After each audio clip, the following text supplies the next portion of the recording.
James. And Mark, I want to ask you too, though, we're all really excited about the agenda, what's been going on, the executive orders, all of that. But how fast is the legal pushback going to come back? Because the left is going to mount a big fight in the courts, the activist judges. We saw an activist judge go after the Treasury just in the last few hours.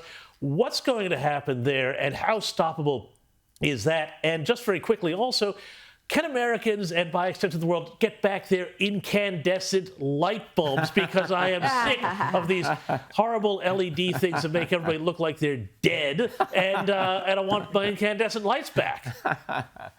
Yes, that's it. I have not heard about the incandescent light bulb revival yet. That's an interesting one. They have LED bulbs, which are much better than the original replacements for the incandescent, but hopefully they'll lift all of those bans, and those all come again through bureaucratic measures. Almost everything that we're talking about, the intentional collapse of energy, food, and your restriction of movement with transportation, have all come through unelected bureaucracies. In Europe and the United States, we never voted on gas-powered car bans. It was just done through administrative agencies and unelected bureaucracies and executive orders.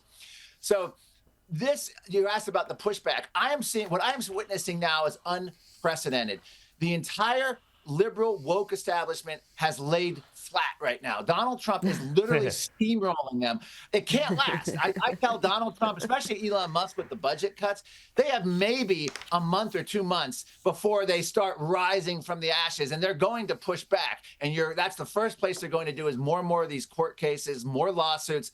But I think at that point, the cultural shift is so massive. We're going to look back on woke people the way in the 1980s we laughed about free love hippies. They were just a punchline at that point. And I think when you see the Democrat Leadership Council that just had their DLC chairman, Democrat Party, they literally had a meeting where they said, well, according to the bylaws, we have to have one gender of male, one female, and then we need a non-binary member. They spent all this time about all the rules. They are completely clueless. They're still operating on a world that doesn't even exist in America anymore. So the good news is it might take them a while, but I still think within a few months, the opposition will gear up and Donald Trump will start hitting resistance. But right now, it's the orange steamroller in America, and it's unprecedented. Well, we're still waiting for some confirmations, including Kash Patel. He's Trump's pick to take over the FBI, and he has said that if he's in, the Epstein list, everything associated with that case is going to be released.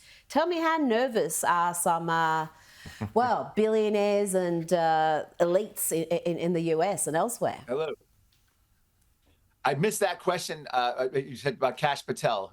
He's saying that he's going to release the Epstein list. How nervous are the elite? Yes. Well, there's a lot of theories here in Washington that, this is one of the reasons that there hasn't been a lot of this pushback is because of Trump declassifying documents and all these threats. I don't know. I can't answer that. I will tell you, though, that RFK Jr., you want to talk about climate and where he is on public health. The COVID, this is where we should go with this. The COVID lockdowns globally were the greatest red pilling of people around the world, particularly in the United States. Robert F. Kennedy Jr. went from running to jail climate deniers at The Hague with 3 square miles and a cot to now saying he won't even talk about climate change. It's an issue that's dead to him because it's been hijacked by the United Nations and World Economic Forum for totalitarian control of society. That's the kind of guy we have coming into office now. The shifts have been massive. And I just think liberals can't even handle it. It was funny to see all the liberals attacking people like RFK Jr. when he was considered for Obama's EPA not that many years ago. The world has shifted dramatically here, particularly in the United States. Justin Trudeau on his way out. You can't discount that as well.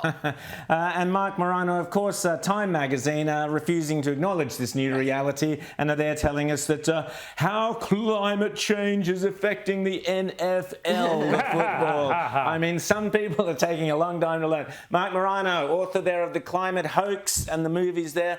Great to chat to you as always, Marc. Great times to be chatting to you as well. Thanks so much for speaking to us from Washington.